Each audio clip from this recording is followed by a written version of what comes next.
Hello, good evening, नमस्कार। मैं सुकेश वर्मा आज एग्रीकल्चर का एक नया टॉपिक लेके आया हूँ इंजीनियरिंग चैप्टर से।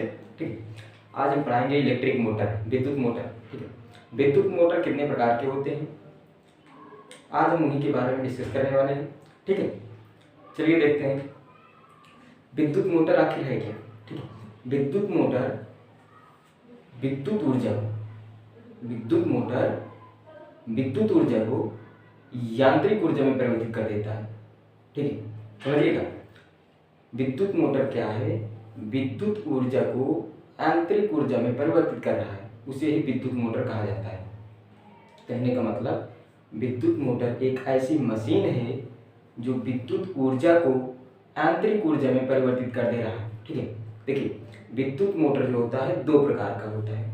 ठीक है, विद्युत मोटर दो प्रकार का होता है, एक एसी मोटर, एक डीसी मोटर। ठीक है, अब एसी मोटर क्या होता है और डीसी मोटर क्या होता है। सबसे पहले हमको एसी मोटर और डीसी मोटर का फुल फॉर्म याद रहना चाहिए। ठीक है, डीसी मोटर का मतलब क्या होता है, डी और सी। डी का मतलब होता है डायरेक्ट, सी का मतलब होता है करंट, डायरेक्ट करंट। ठीक है, और एसी का मतलब होता है अल्टरनेटिंग करंट। ठीक है, एसी का मतलब होता है अल्टरनेटिंग करंट। तो आज हम इसी के बारे में पढ़ेंगे, एसी मोटर क्या है, डीसी मोटर क्या है, या कितने प्रकार के होते हैं और कैसे कैसे कार्य करता है, आज हम इन्हीं के बारे में पढ़ेंगे।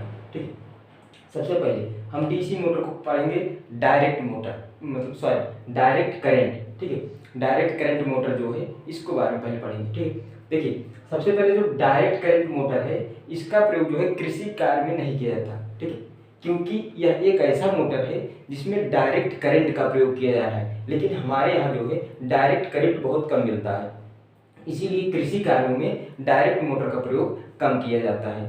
ठीक है, डायरेक्ट मोटर का प्रयोग कृषि कार्यों में नहीं किया जाता है, कम किया जाता है, क्योंकि डायरेक्ट करंट जो है हमारे यहाँ बहुत कम है। ठीक है, ये हो गया डायरेक्ट यानी करंट मतलब डीसी मोटर जो होता है। ठीक है, अब हम पढ़ेंगे एसी मोटर, अल्टरनेटिंग करंट। ठीक है, एसी मोटर का मतलब अल्टरनेटिंग करंट। तो सबसे पहले अल्टरनेटिंग करंट जो होता है इसका प्रयोग कृषि कार्यों में किया जाता है। ठीक है, इसका प्रयोग जो है कृषि कार्य में किया जाता है, लेकिन डायरेक्ट मोटर जो था यानी कहने का मतलब डायरेक्ट करंट मोटर उसका प्रयोग कृषि कार्य में नहीं किया जाता है। ठीक है, अब समझिए एसी मोटर जो है इसमें प्रत्यावर्ती धारा का ही प्रयोग किया जाता है। एसी मोटर जो है इसमें प्रत्यावर्ती धारा का ही प्रयोग किया जाता है। ठीक, एसी मोटर इसमें प्रत्यावर्ती धारा का प्रयोग किया जाता है, और समझिए इसे ही जो एसी मोटर है इसको ही इंडक्शन मोटर ही कहते हैं। एसी मोटर को ही इंडक्शन मोटर ही कहते हैं, क्योंकि यह इंडक्शन के सिद्धांत पर कार्य करता है। ठीक है, एसी मोटर जो है इसको इंडक्शन मोटर कहते हैं क्योंकि यह इंडक्शन के सिद्धांत पर कार्य करता है। ठीक है, अब देखिए एसी मोटर और डीसी मोटर को हमने बता दिया। ठीक, अब समझिए कि एसी मोटर जो होता है वह कितने टाइप का होता है, कितने प्रकार का होता है। ठीक है, एसी मोटर जो है वह दो प्रकार का होता है। दो प्रकार कौन कौन, पहला है थ्री फेज, दूसरा है सिंगल फेज। देखिए थ्री फेज, उसके बाद में है सिंगल फेज। ठीक है, थ्री फेज इंडक्शन मोटर और सिंगल फेज इंडक्शन मोटर दो प्रकार के होते हैं। जो हमारा एसी मोटर है अल्टरनेटिंग मोटर वो होता है टू टाइप का। ठीक है, वो होता है टू टाइप का, पहला है थ्री फेज, दूसरा है सिंगल फेज। थ्री फेज और सिंगल फेज का मतलब क्या होता है, थ्री फेज का मतलब होता है इसमें तीन फेज का प्रयोग मतलब तीन तार का प्रयोग किया जाता है। सिंगल फेज का मतलब इसमें केवल सिंगल फेज का प्रयोग किया जाता है। ठीक है, फेज और अर्थ दो होते हैं। ठीक है, फेज अलग होता है, अर्थ अलग होता है। ठीक है, तो इसमें जो है थ्री फेज में इसमें तीन तार का प्रयोग किया जाता है, और सिंगल फेज में सिंगल तार का प्रयोग किया जाता है, सिंगल फेज का प्रयोग किया जाता है। ठीक है, अब हम सबसे पहले पढ़ेंगे three phase three phase induction motor. ये क्या होता है, इसके कौन कौन से भाग होते हैं, आज हम इसके बारे में डिस्कस करेंगे। ठीक है, देखिए थ्री फेज इंडक्शन मोटर जो होता है इसको पांच भागों में हम पढ़ेंगे। ठीक है, पांच भाग का मतलब इसका जो थ्री फेज इंडक्शन मोटर होता है, जैसे मान लीजिए ये मोटर हो गया, इसमें पांच भाग हैं। ठीक है, मोटर हो गया तो इसमें जो है पांच भाग हैं। ये कौन कौन से भाग हैं, उन्हीं पांचों भाग को हम पढ़ेंगे। देखिए सबसे पहले आता है स्टेटर। ठीक है, सबसे पहले आता है स्टेटर, दूसरे नंबर पे आता है रोटर, और तीसरे नंबर पे आता है and cover, ENDCOVER, and cover, और चौथे नंबर पे आता है बीयरिंग, जिसको हम लोग बैरिंग कहते हैं साधारण भाषा में। ठीक है, और पांचवें नंबर पे आता है फैन यानी पंखा। ठीक है, मोटर का यही 5 भाग है, जो 3 फेज इंडक्शन मोटर है उसका यही 5 भाग है। 5 भाग कौन कौन से हमने बताया, stator, rotor, end cover, bearing और फैन, यही 5 भाग होते हैं। इन्हीं 5 भागों के बारे में हम पढ़ेंगे। अगर यही 5 भाग हम पढ़ रहे हैं तो कहने का मतलब 3 फेज इंडक्शन मोटर हमने पढ़ लिया, कंप्लीट कर लिया। अब हम पढ़ेंगे स्टेटर क्या होता है, घोड़क, कहने का मतलब रोटर को हिंदी में घोड़क कहते हैं, ठीक। रोटर क्या होता है, इंड कवर क्या होता है, बियरिंग कहने का मतलब बेयरिंग क्या होता है, और उसके बाद में फैन, फैन क्या होता है, इसका प्रयोग कैसे कहाँ पे किया जाता है, क्यों किया जाता है, इन सब बारे में हम पढ़ेंगे। चलिए देखते हैं सबसे पहले हम 3 फेज के बारे में, 3 फेज के भाग के बारे में। देखिए हमने ये स्टेटर का चित्र बनाया है, ठीक। ये हमने स्टेटर का चित्र बनाया है। ये जो ऊपरी कवर है इसका, ये ऊपर जो 2 ब्लैक में दिखाया मैंने, ठीक है, ये जो ऊपर का 2 ब्लैक में मैंने दिखाया है, ये मोटर का ऊपरी कवर है जो लोहे का बना होता है, ठीक है, जो लोहे का बना होता है, ठीक, जो लोहे का बना होता है। इसी में वाइंडिंग की जाती है, मोटर की जो वाइंडिंग की जाती है वो इसी में की जाती है, ठीक है। यही है रोटर। इसमें जो आप देख रहे हैं ये रेड कलर का जो खांचा बना है, बीच बीच में होल टाइप का है, इसकी जो संरचना होती है कुछ इस टाइप की होती है। देखिए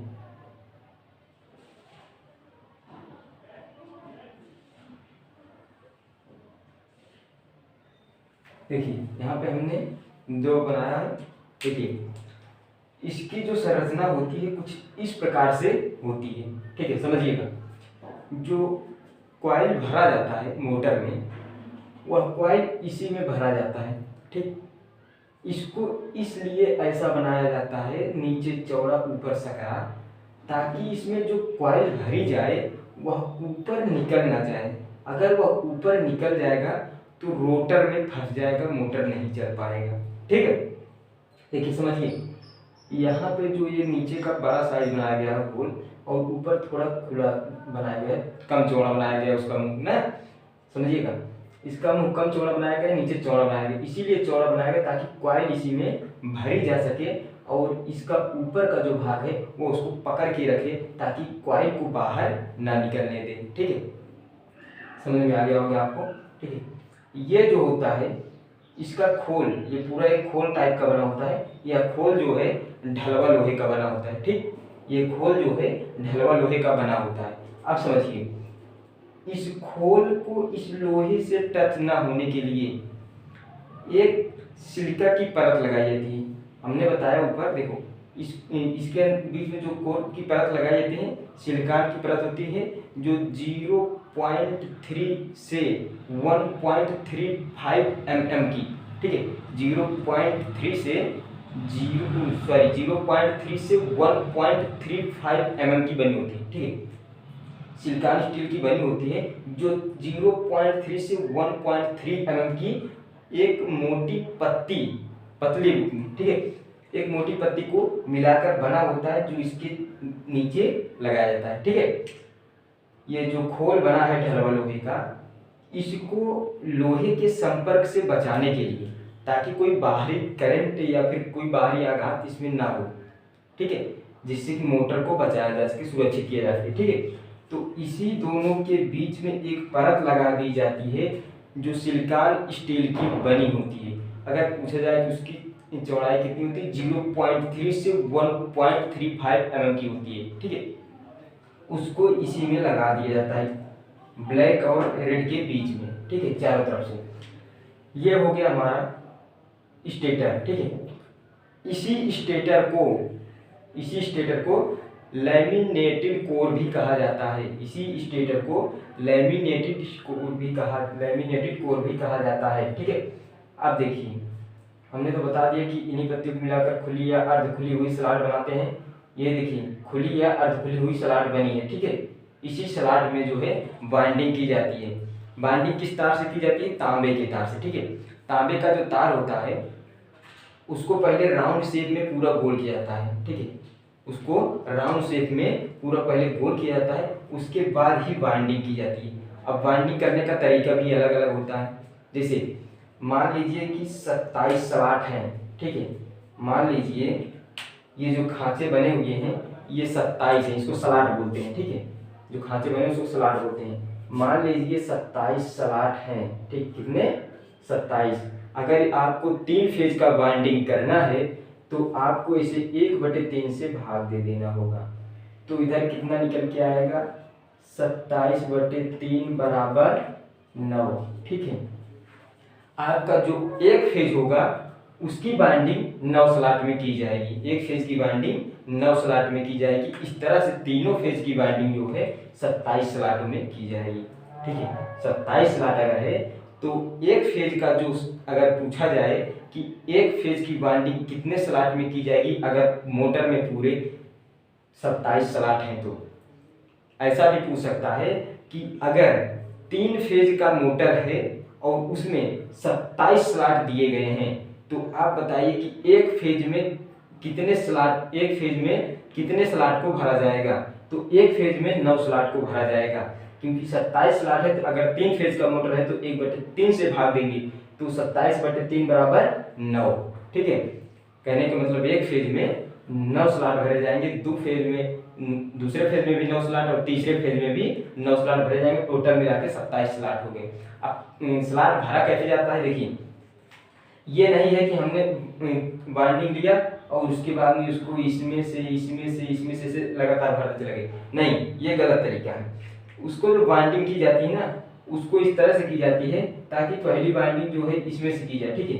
हमने इधर नीचे बताया एक कॉलम को भरा गया है, यानी कहने मतलब एक स्लॉट को भरा गया है, उसके बाद में उसी को लाकर तीसरे स्लॉट में कर दिया गया, ठीक है।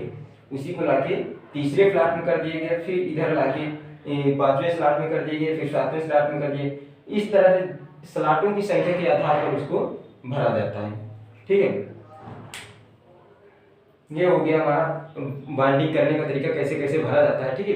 लेकिन अब देखिए, बाइंडिंग का जो तार होता है यह तांबे का होता है, ठीक है। बाइंडिंग का जो तार होता है ये तांबे का बना होता है। तांबे का तार ही बाइंडिंग में प्रयोग में लाया जाता है, और इसको बाइंडिंग में प्रयोग में लाने से पहले सबसे पहले इसको राउंड शेप में किया जाता है। तांबे के तार को राउंड शेप में पहले किया जाता है। राउंड शेप में करने के बाद उसको इस स्लॉट में भरा जाता है, ठीक है। जो खाली स्लॉट दिखाई दे रहे हैं इसी स्लॉट में भरा जाएगा, ठीक है। ये तो हो गया कैसे भरा जाएगा, ठीक है। हमने बता दिया कि ये पूरा ढलवा लोहे का बना होता है, ठीक है। और इसमें जो बाइंडिंग की जाती है वो तांबे के तार का बना होता है। तांबे का तार जो होता है उसी की बाइंडिंग की जाती है। और इसके ये जो क्या बोलते हैं इसको, कॉइल, जो तांबे का तार होता है उसको बाइंडिंग की जाती है। लेकिन जो तांबे का तार होता है जब उसको राउंड शेप में किया जाता है तो उसी को कॉइल बोलते हैं, ठीक है। वही तांबे का तार जब इसमें भरा जाता है तो उसी को बोलते हैं कॉइल, ठीक है। अगर इसमें भरा जा रहा है, भरने की क्रिया को बोलेंगे बाइंडिंग, कहने मतलब बाइंडिंग कर रहे हैं, लेकिन जो तार भरा जा रहा है इसमें उसको कॉइल बोलेंगे। क्या बोलेंगे? उसको कॉइल बोलेंगे। लेकिन जो भरने की क्रिया है, हम जो भर रहे हैं उसमें, उसको बोलेंगे बाइंडिंग। कहने मतलब हम बाइंड कर रहे हैं, ठीक है, उसमें भर रहे हैं, वो हो गया बाइंडिंग की क्रिया, ठीक है। लेकिन जो उसमें तार को भरा जाएगा, जब भर दिया जाएगा उसको बोला जाएगा कॉइल। बोलते हैं कि मोटर की कॉइल जल गई है, ठीक है, तो उसी कॉइल को चेंज कराया जाता है। कहने मतलब उसमें कॉइल क्या होता है? कॉइल वही तांबे का तार होता है जो राउंड शेप में होता है, इसमें भरा जाता है, ठीक है। अब आपको समझ में आ गया होगा कि स्टेटर होता क्या है, घूर्णक। देखिए, इसको इस तरह से राउंड शेप में इसीलिए बनाया जाता है ताकि इसमें जो है रोटर इसी के अंदर फिट किया जाता है। रोटर जो होता है इसी के अंदर फिट किया जाता है ताकि यह घूमने में एकदम पूरा चारों तरफ से समान टाइप में होता है, मतलब बराबर टाइप में होता है, ताकि उसको घूमने में घर्षण ज्यादा ना करना पड़े, ठीक है। घट बढ़ नहीं होता, एकदम बराबर गोल टाइप का होता है और उसी में रोटर पूरा समान तरीके से घूमता है, ठीक है। ये हो गया स्टेटर और इसी के अंदर लगा होता है रोटर, ठीक है। आप पहले तस्वीर देखिए जो हम दिखाना चाहते हैं। देखिए वो तस्वीर, उसमें रोटर और बाइंडिंग कैसे कैसे बना है, ठीक है। रोटर देखिए, स्टेटर देखिए, ठीक, स्टेटर देखिए। स्टेटर में आप देख रहे होंगे बाइंडिंग कैसे भरा गया है, ठीक। स्टेटर को आप देख लीजिए एक बार फिर से कैसे कैसे है। अब आपको समझ में आ गया होगा कि स्टेटर में बाइंडिंग कैसे की जाती है, स्टेटर का फिगर कैसे होता है। यहाँ पे हमने आपको समझाने के लिए दिया था, लेकिन अब आप फिगर देख के समझ गए होंगे, ठीक है। चलिए अब हम समझते हैं स्टेटर हो गया। अब हम समझते हैं रोटर क्या होता है, घूर्णक, जिसको हिंदी में बोलते हैं घूर्णक। अब हम रोटर के बारे में पढ़ेंगे। चलिए देखिए, ये हमने बनाया है घूर्णक का चित्र, ठीक है। ये हो गया हमारा रोटर, कहने का मतलब घूर्णक का चित्र। ये थोड़ा अच्छा नहीं बना, लेकिन फिर भी मैंने बनाने की कोशिश किया है, ठीक है। ये हो गया हमारा रोटर, और इसके इस साइड में और इस साइड में ये दोनों हमारा हो गया वायरिंग, ठीक है। ये आगे वाला वायरिंग नहीं, ये और ये दोनों हमारे हो गए वायरिंग, और ये हो गया हमारा रोटर, कहने का मतलब घूर्णक, ठीक है। हिंदी में घूर्णक कहते हैं, ठीक है। इसमें भी स्लॉट बने होते हैं, खांचे बने होते हैं, ठीक है। आप देख रहे होंगे कि इसमें भी खांचे बने हुए हैं, दोनों तरफ मैंने निकाला है, दोनों तरफ खांचे बने होते हैं, ठीक है। इसमें भी दोनों तरफ खांचे बने होते हैं, स्लॉट बने होते हैं, ठीक है। यह जो है, जो घूर्णक है, इसको कैसे बनाया गया, देखिए। एक पहले धुरा लिया गया है, ये देखिए, इधर इस किनारे से लेके इस किनारे तक एक बीच में धुरा गया है, ठीक है, धुरा, ठीक है। इस धुरा के ऊपर, ठीक है, इसी धुरे के ऊपर में एक सिलिकॉन स्टील की, ठीक, सिलिकॉन स्टील की, मैंने भी बताया था, सिलिकॉन स्टील की 0.3 से 1.35 mm, ठीक है, 0.3 से 1.35 mm मोटाई, ठीक है। इसकी मोटाई हम बता रहे हैं, 0.3 से 1.35 mm मोटाई की पत्ती को मिलाकर, मोटाई की पत्ती को मिलाकर इसको लपेटा गया, ठीक है। मिलाकर जो बनाई गई थी लैमिनेटेड कोर, हमने बताया था ना कि जो उसको मिला के लैमिनेटेड कोर बनाई गई थी, तो वही लैमिनेटेड कोर है ये भी, ठीक है, वही लैमिनेटेड कोर है। लेकिन इसको इस धुरे के ऊपर, जो धुरा गया है, उस धुरे के ऊपर में इसको राउंड शेप में, मतलब गोलाई में लगाया गया है।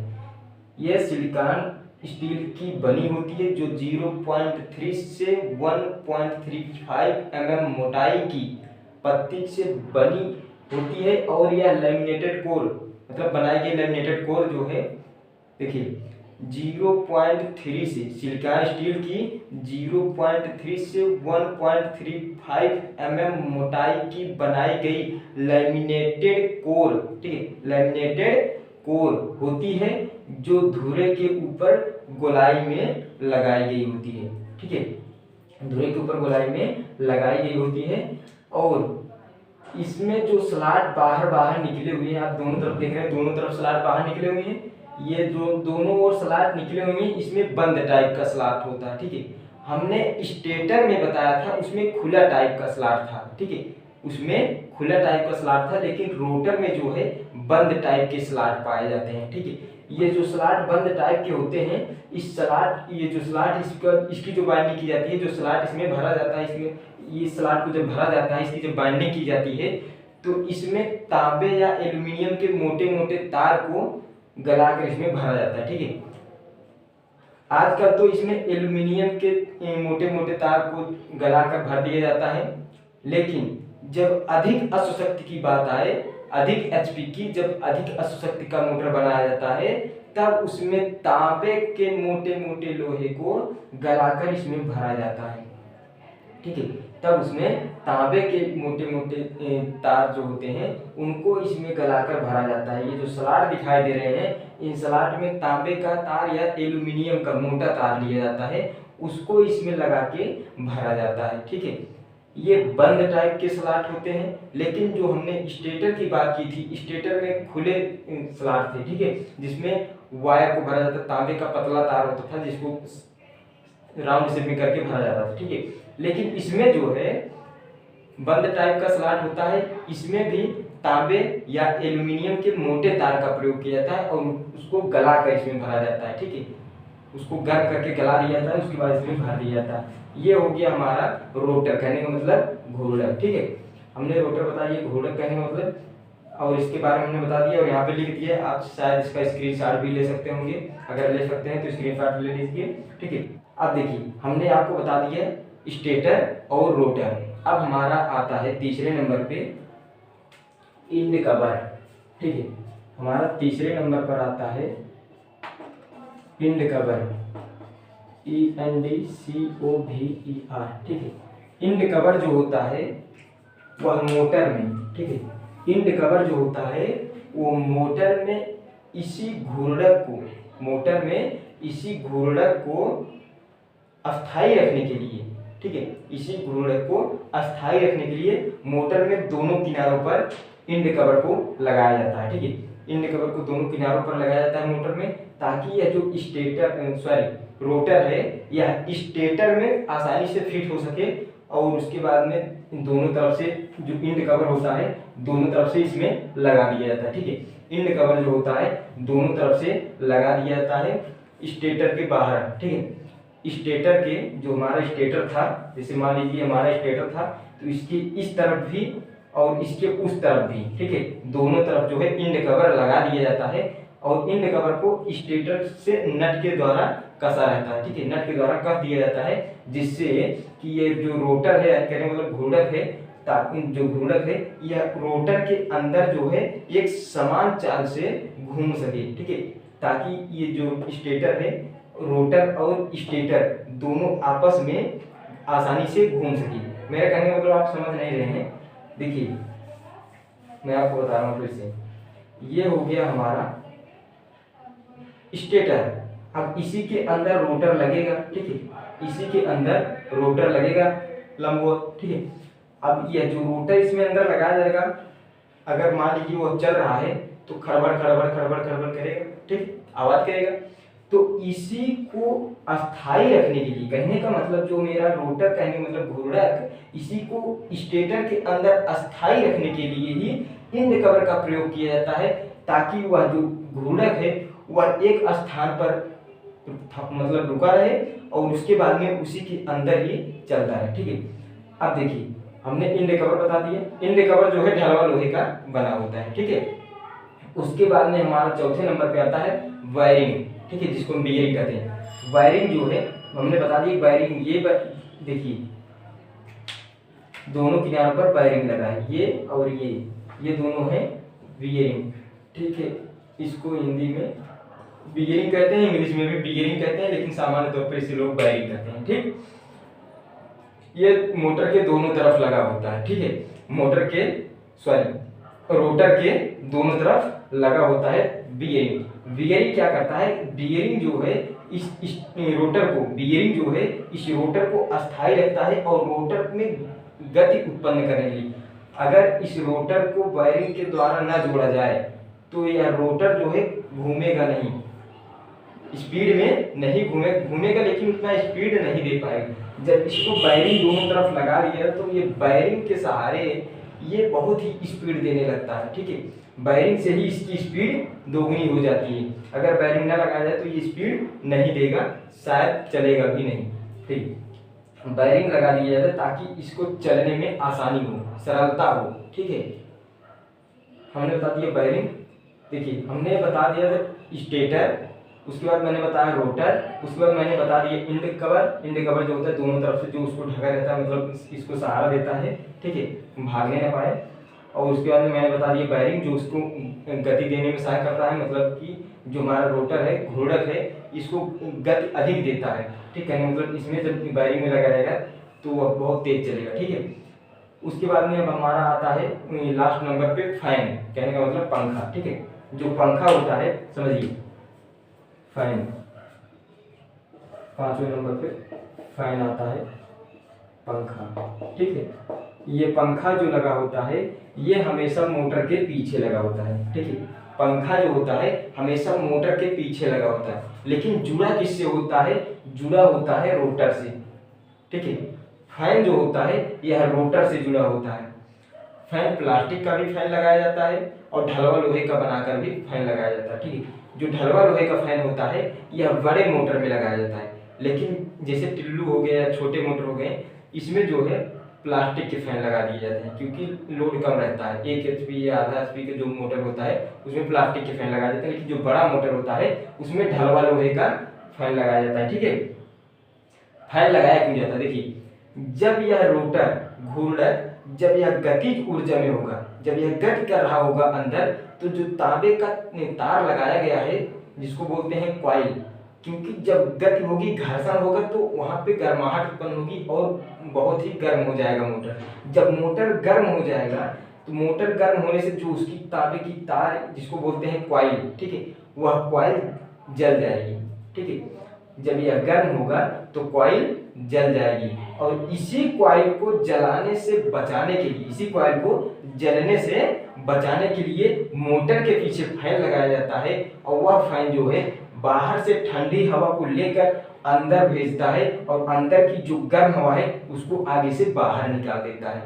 ठीक है, जैसे मान लीजिए मोटर का पिछला भाग हो गया, यहाँ पे लगा है फैन। ठीक है, मोटर का पिछला भाग हो गया, यहाँ पे लगा है फैन और ये मोटर का अगला भाग हो गया। ठीक है, अब यहाँ पे मान लीजिए बाइंडिंग है। ठीक है, मान लीजिए ऐसे ऐसे बाइंडिंग है। ठीक है, अब यह ऐसे ऐसे घूम रहा है रोटर मतलब घूम रहा है। ठीक है, घूर्णक जो है घूम रहा है, उसमें इसके बीच में जो तांबे का तार भरा गया है वह इससे संपर्क से आके मतलब जब घर्षण होगा तो गर्म होगा। जब गर्म होगा तो तांबे का पतला तार है वो गल जाएगा, कहने का मतलब जल जाएगा। ठीक है, गल जाएगा जल जाएगा दोनों एक ही होगा। ठीक है, क्योंकि यहाँ पे जब गर्म होगा तार तो वो जल जाएगा और जब जल जाएगा तो गल जाएगा। ठीक है, देखिए जब यह तार गल जाएगा तो हमारा मोटर खराब हो जाएगा, बाइंडिंग खराब हो जाएगी। ठीक है, इसी बाइंडिंग को बचाने के लिए इस रोटर में पीछे की तरफ एक फैन लगा दिया जाता है, जो फैन बाहर से हवा को लेकर अंदर की तरफ भेजता है और यह हवा ऐसे अंदर आता है और इस कॉइल को ठंडा कर देता है। जो बाहर से ठंडी हवा आएगी, अंदर जो कॉइल गर्म है उसको ठंडा कर देगी और यहाँ से गर्म हवा को लेकर बाहर निकाल देगी। ठीक है, गर्म हवा को बाहर निकाल देगी। ये हो गया हमारा फैन का कार्य। हमने आपको बता दिया 3 फेज इंडक्शन मोटर। ठीक है, हमने 3 फेज इंडक्शन मोटर के बारे में आपको बता दिया, उसके 5 भाग जो थे उसके बारे में मैंने आपको बता दिया कि stator, rotor, end cover, bearing and fan, ये 5 टाइप हमने आपको बता दिए। उसमें क्या क्या होता है, किस चीज़ का बना होता है, कैसे कार्य करता है, ये सब हमने आपको बता दिया। ठीक है, अब हम अगली वीडियो में लेके आएंगे फर्स्ट फेज। ठीक है, सिंगल फेज। अगली वीडियो में लेके आएंगे सिंगल फेज इंडक्शन मोटर। अगर यह वीडियो आपको अच्छा लगा हो, समझ में आया हो तो लाइक कीजिए, सब्सक्राइब कीजिए और बेल आइकन को दबा दीजिए। अगर जो चीज़ न समझ में आए कमेंट बॉक्स में लिख के जरूर जाइएगा। Thank you.